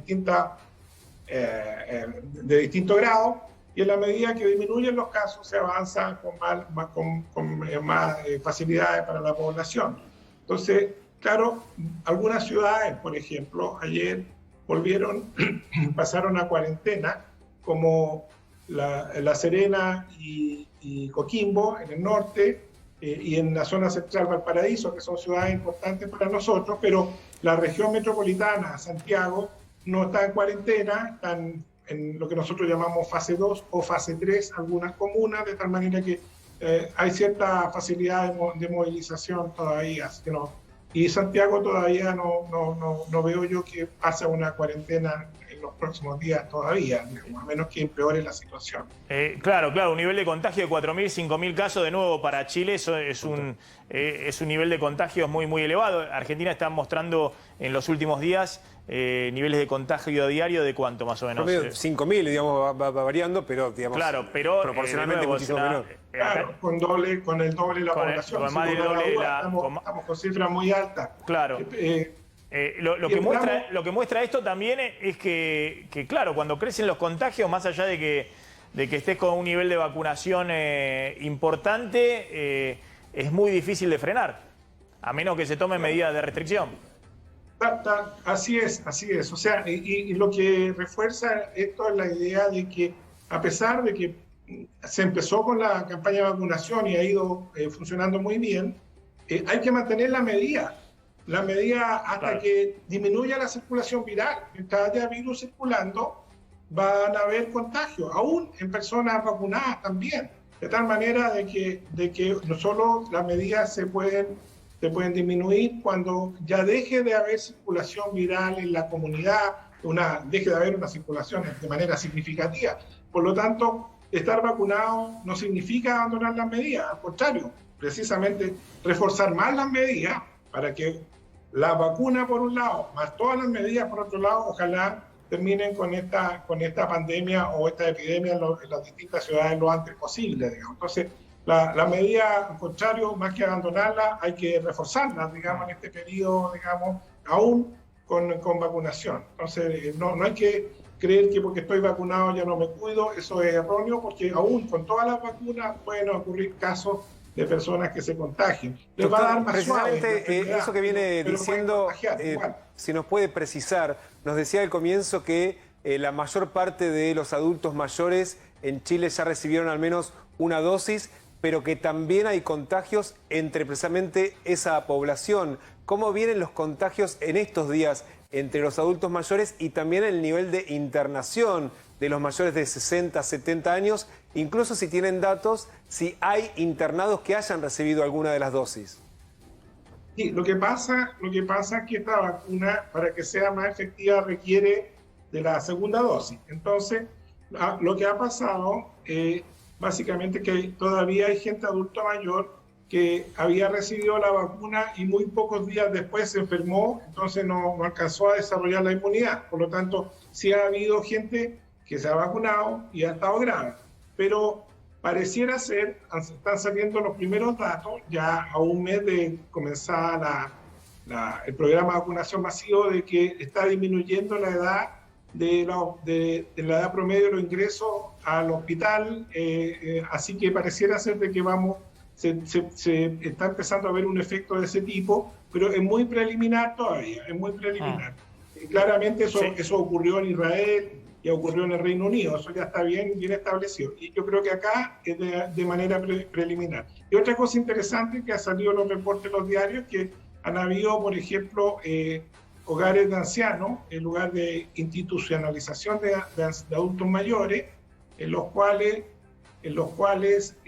han ocurrido varios contagiados, un brote con muchos contagios, y no han habido, y en eso ya prácticamente se pasó el periodo de mayor gravedad y no hubieron casos graves. Y eso habla en el sentido de que pareciera ser de que la vacuna va a tener ese primer efecto que esperamos, es que si bien no evite totalmente los contagios sean menos graves en las poblaciones más susceptibles. Está claro. Por lo tanto, ojalá tengamos menos impacto en salud. Doctor, ahora vamos a hablar con Estados Unidos, con un experto para ver el tema de qué son estas recomendaciones que ha dado el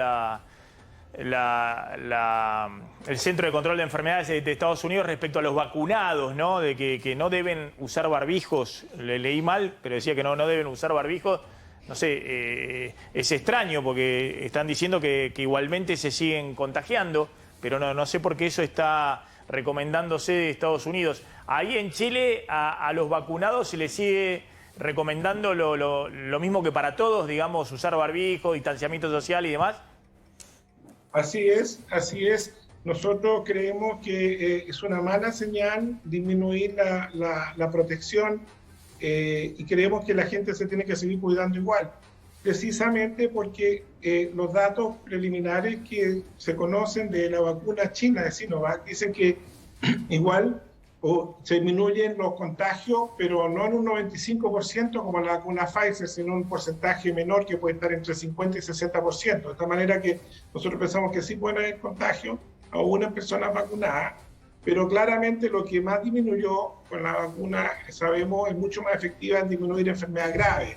Por lo tanto, nosotros creemos que primero tenemos un alto porcentaje de población no vacunada. En segundo lugar, tenemos una circulación viral bastante alta, intensa todavía. Entonces, nosotros creemos que la gente, y sabemos además que un vacunado, con cualquiera de las vacunas, uno se puede contagiar o transmitírselo a otras personas. Entonces, nosotros creemos que la medida hay que mantenerla por varios meses más todavía antes de disminuirla, ¿no? Doctor Labarca, muchas gracias, muy amable, ha sido en atendernos, contándonos qué está pasando en Chile, que se está dando esta paradoja que decíamos, ¿no? Están muy bien con la vacunación, imagínense, están ya aplicados 5 millones de dosis, la Argentina ha aplicado 1,5 millones de dosis, Chile tiene menos de la mitad de la población de la Argentina, es decir, es como si la Argentina, para equipararse a Chile, tendría que estar ya por más de 10 millones de dosis aplicadas, y va apenas por 1.500.000 dosis, dale, ponelo acá el monitoreo. Pero bueno, aún así están con un nivel de contagio elevadísimo, creo que ajustado por población. Chile en este momento está con un nivel de contagio aún mayor que la Argentina. De nuevo, de golpe, apareció y eso los obliga a llevar nuevamente a las restricciones que contaba el doctor. Un poquito más de aplicaciones, ¿no? 1.648.957 dosis. Sí. Es, casi 1.650.000 dosis aplicadas, un poquito menos. Pero bueno, y hay disponibles, lo que vos decías, ¿no? Distribuidas. 3 millones distribuidas. Hay 3 millones casi disponibles. Es decir, se han aplicado más o menos un poquito más de la mitad de las 3 millones que hay disponibles, pero todavía hay muy pocas disponibles. ¿Cómo puede ser? Y no te olvides, Maxi, que esas incluyen no solamente la primera dosis, sino Chile esas 3 millones. Aplicó 5 millones de dosis, digamos. Pero bueno, es decir, acá hay dos problemas. Uno, conseguir más disponibilidad, más stock de vacunas. Y dos, bueno, acelerar la distribución. Y por otro lado es interesante lo que decía el médico Maxi, que tiene que pasar un tiempo entre la aplicación de la vacuna y pretender algún efecto en la población, porque se está viendo en Chile un nivel muy elevado, 25% de vacunados y un récord de contagios, porque se empezaron a contagiar mucho antes de que los organismos empezasen a generar los anticuerpos. Por lo tanto, es muy importante sostener los cuidados para que la vacuna funcione, si no pasa esto, ¿no? Ahí hay una carrera, evidentemente una carrera contra reloj, y no tienen que ocurrir situaciones como la que ocurrió hoy en el Luna Park, que verdaderamente es un bochorno, estén los jubilados haciendo cola de 80 años, aparte de mayor edad, haciendo cola para aplicarte una dosis, además en una fila que se veía que también podía generar... Que no había donde sentarse. Claro, y además podía generar más contagios. Está el doctor Cingolani en comunicación, gracias por atendernos siempre ahí. Doctor, está en Baltimore, ¿no? Estoy en Baltimore, sí, ahora estoy justamente en el hospital. Bueno, ahí en el hospital de Baltimore, que es un hospital muy reconocido internacionalmente. Bueno, doctor, ¿cómo viene la vacunación? Estados Unidos se ha comprado una cantidad enorme de vacunas de las vacunas que están distribuidas en el mundo. Uno tiene la impresión, una gran cantidad de stock de vacunas. Y el otro día, no sé si leí mal, que habían aplicado 2,5 millones de vacunas en un día.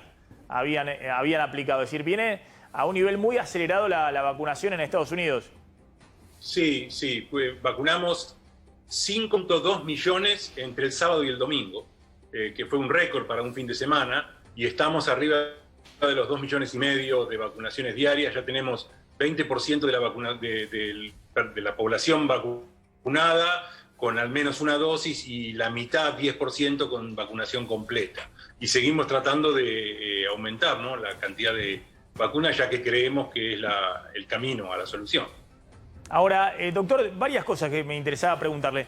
¿Las vacunas siguen hasta ahora monopolizadas por el Estado, que es el gobierno nacional, es decir, el gobierno de Biden, la administración Biden compra las vacunas y después las distribuye en todo el territorio? ¿Esa sigue siendo la lógica? Esa es la lógica. Estados Unidos ya hace un tiempo invirtió dinero en varias compañías, muchos millones de dólares, en Moderna, en Pfizer, en AstraZeneca, en Johnson en Novavax, y ahora están saliendo esas vacunas. Las primeras que salieron fueron Moderna y Pfizer, y por ahora la vacunación es gratis, está subvencionada por el gobierno y está siguiendo el plan, ¿no?, que primero fue el personal de salud, personal de alto riesgo, ahora se empiezan a vacunar a los maestros y así se empieza a abrir. Ya calculamos que para dentro de un mes vamos a estar vacunando prácticamente a toda la población adulta. Es decir, que por ahora no se habilita a los privados a comercializar la vacuna. El gobierno de Estados Unidos, que como usted dice, lo mostramos el otro día, ha puesto fichas en todas las vacunas. La gran financiación de todas las vacunas en el mundo ha sido, entre otros, principalmente el gobierno de los Estados Unidos, también otros gobiernos, gobierno británico y demás. Obviamente China por su lado, Rusia por su lado. Es decir, los financistas han sido los gobiernos de esta vacuna. Ahora, todavía no se abre al sector privado el tema de la comercialización. Eso no se va a hacer en los meses siguientes.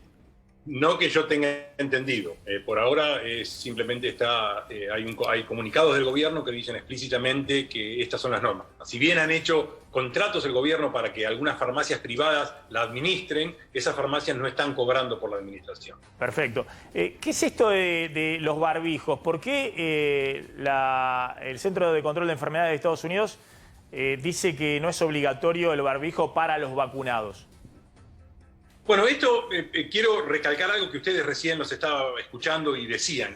Esto es en base a datos de 3 vacunas, de Pfizer, Moderna y de Johnson & Johnson, y es para aquellos vacunados una vez que cumplieron 2 semanas después de haber recibido la vacunación completa. Esto es, que ya están protegidos y generan anticuerpos. Y esto es basado en estudios que mostraron que esos pacientes tienen un riesgo muy bajo de infectarse, incluso con cepas con nuevas variantes, y que también, y esto es algo más nuevo, tienen muy bajo riesgo de transmitir el virus a otros. Con lo cual el CDC ha abierto, por necesidades obvias, un poco el juego y ha dado luz verde a que los vacunados puedan reunirse con otra gente. Esto es, hay 3 cambios fundamentales, que esto es, 2 personas vacunadas prácticamente pueden hacer lo que quieran, como en la pre-pandemia.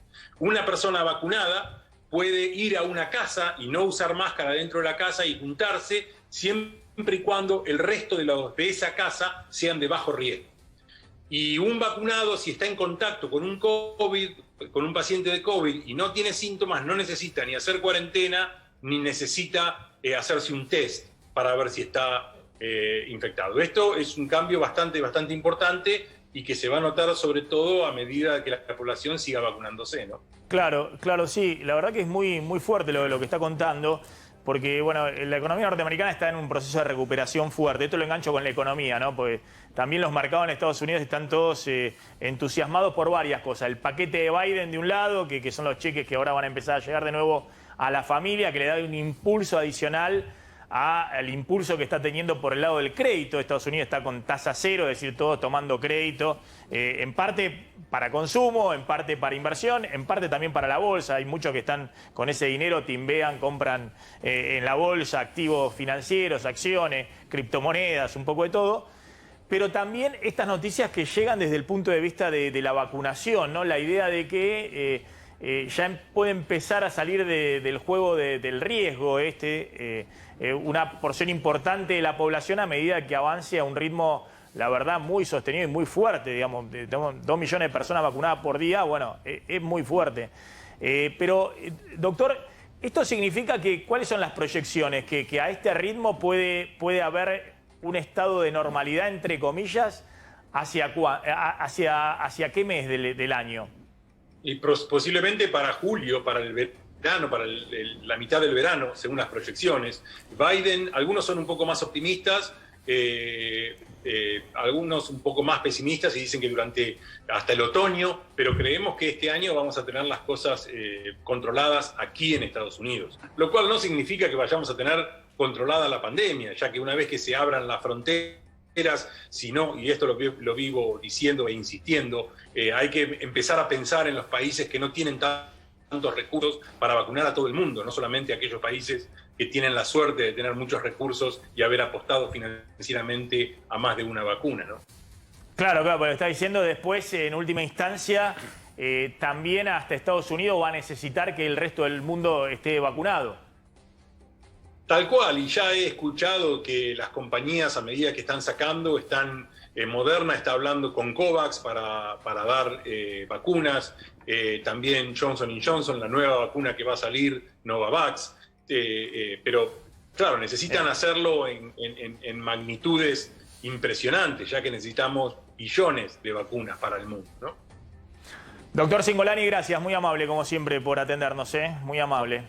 Gracias a vos, Maxi, un gran abrazo. Bueno, vamos volando a la tanda. Cuando volvamos tenemos pendiente el tema alquileres, que nos había quedado, algo del tema créditos, y tenés alguna aclaración respecto a esto que dijo ya el ministro de Salud de la provincia de Buenos Aires. Sí, vamos que va a haber precisiones, restricciones adicionales para los viajes al exterior, pero lo dice el ministro provincial que está hablando de un poco de algo que habló con el gobierno nacional. Sí, es un anticipo de él, pero claramente de una es medida que va a tomar el gobierno nacional. Tanda, ya volvemos.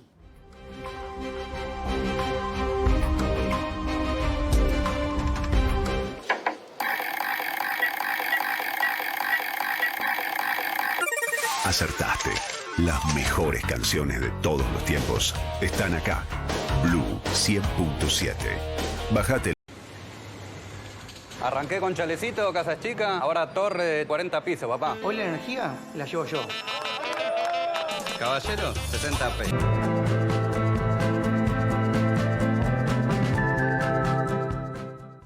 De día y de noche, Paño Pet tiene la solución. Paños sanitarios con gel absorbente, atractivos para tu perro. Son ideales para departamentos porque reducen olores. O bandeja sanitaria con pasto sintético para perros de todos los tamaños. Cuida la higiene dentro de casa con Paño Pet.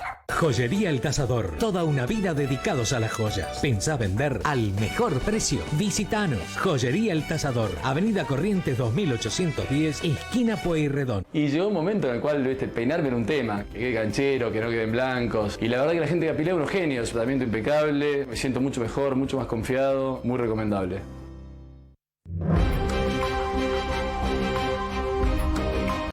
Soy Romina Mangue y estás en A24.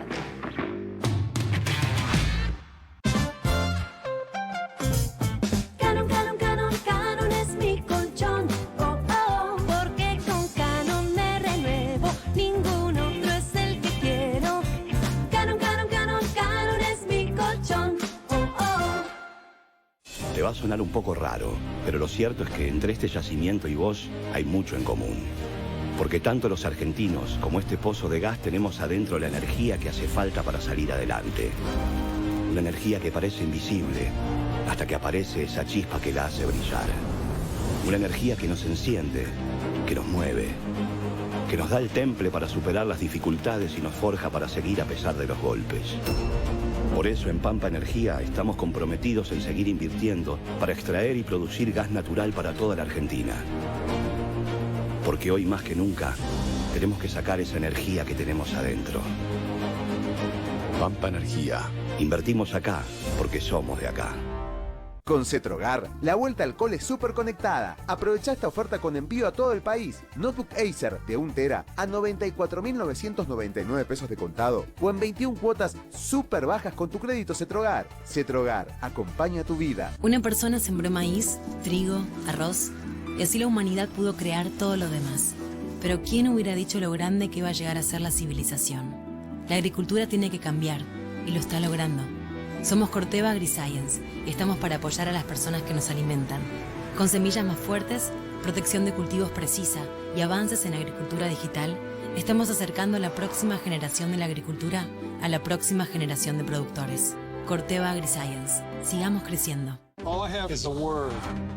Tell it. We're trying to prevent World War III. Nuclear holocaust. No. Something worse. Tenet, de Christopher Nolan. Mírala solo en cines.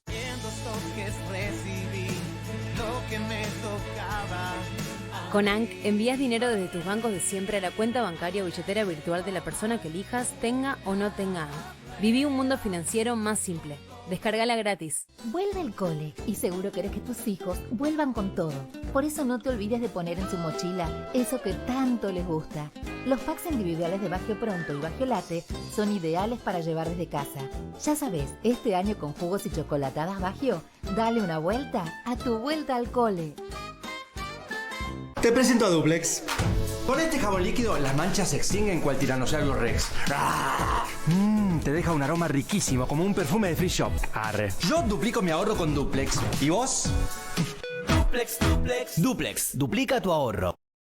Con Genios y los Springbacks, volvé a clase saltando de alegría. Coleccionalos y jugá sin parar con tus amigos, lanzando los personajes o escanea la tarjeta y desafialos online. Y como siempre, la revista y la guía escolar con toda la info para tus tareas. Super oferta lanzamiento a solo 300 pesos con 24 lápices de colores y el primer Springback de regalo.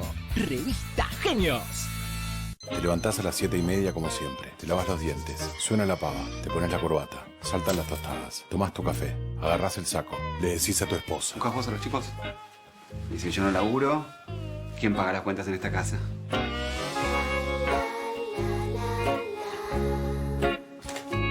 Vamos.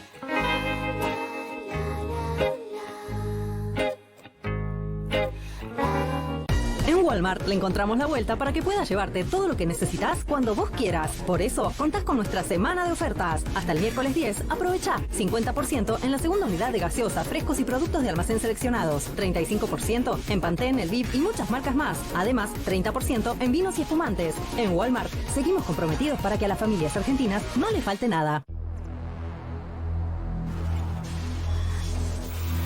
Las SUVs pasaron muchas fases, pero la nueva Tracker no solo inaugura una nueva, cambia las reglas del juego. Porque por su motor turbo, Wi-Fi, 6 airbags y el frenado de emergencia, a partir de ahora, esto es una SUV. Encontrá el nuevo nivel de SUV. Encontrá nuevos caminos. Desde Musimundo no sabemos si va a tener las clases en pijama o guardapolvo, pero sí que todo lo que necesita para volver al cole lo encontrás acá. Aprovecha hasta un 20% off y hasta 18 cuotas sin interés en la mejor tecnología. Este año, las clases empiezan en Musimundo. Una persona sembró maíz, trigo, arroz y así la humanidad pudo crear todo lo demás. Pero ¿quién hubiera dicho lo grande que iba a llegar a ser la civilización? La agricultura tiene que cambiar y lo está logrando. Somos Corteva AgriScience y estamos para apoyar a las personas que nos alimentan. Con semillas más fuertes, protección de cultivos precisa y avances en agricultura digital, estamos acercando a la próxima generación de la agricultura a la próxima generación de productores. Corteva AgriScience. Sigamos creciendo. Esto no es otra plataforma de streaming. No. Esto es lo que extrañas. Lo que amás. Lo que estás esperando. Sir, I need loyalty. Esto es lo que no podés ver en ningún otro lado. Esto es escapar de tu rutina y dejar que Bob cuide a los niños un rato. Esto es historias únicas, estrellas icónicas y una montaña de entretenimiento. Esto es Paramount Plus. Ingresá ahora a paramountplus.com. Una consulta. En lo que queda del verano, ¿qué vas a hacer con los descuentos y promos de cuenta DNI? Sea para recargar el celu, en comercios de barrio, supermercados o estaciones de servicio, bájate la app y sumate a nuestra comunidad cuenta DNI. Banco Provincia, el banco de las y los bonaerenses.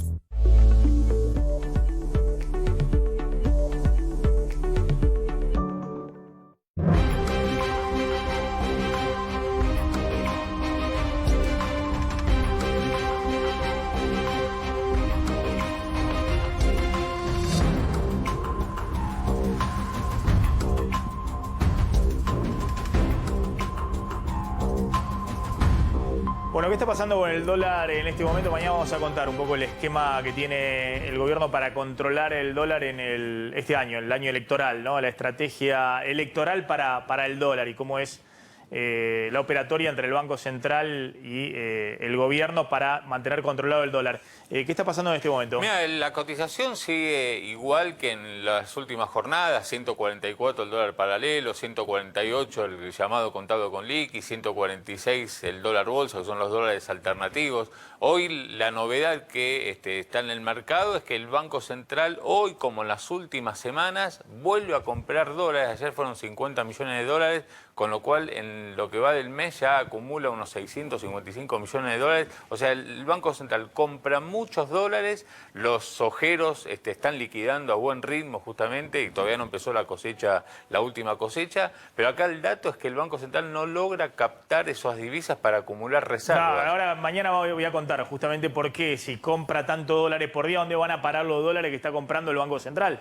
Si no está vendiendo en el mercado cambiario, sino que está comprando dólares en el mercado cambiario, ¿dónde están los dólares que compra el Banco Central todos los días? Compró en lo que va de marzo, ¿cuánto? 600 millones de dólares, sí. Y las reservas siguen sin crecer. Pero bueno, esto tiene que ver con la estrategia que tiene el gobierno para mantener controlado el dólar en esta carrera electoral, ¿no? En este año electoral 2021.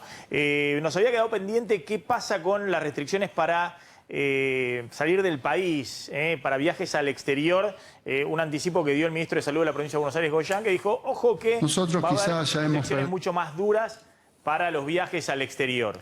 Exactamente, Maxi. Tiene que ver con que vence este 12 de marzo las restricciones que ya existen para ingresar o salir del país, en especial a los destinos donde circulan las nuevas cepas, ¿no? En especial a Brasil, también a Gran Bretaña, Australia.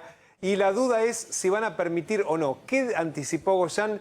Que van a restringir aún más la salida de los turistas para precisamente esos lugares, que no solamente es Brasil, sino también en los países de la región donde están creciendo los casos. Hablamos del caso de Chile, pero también está pasando lo mismo en Paraguay. Por lo tanto, lo que están discutiendo a nivel nacional con las provincias tiene que ver con eso. ¿Hasta dónde va a llegar la restricción que se va a implementar a partir del próximo 12 de marzo, precisamente para los turistas que quieren salir del país? Tanda, ya llega Mauro.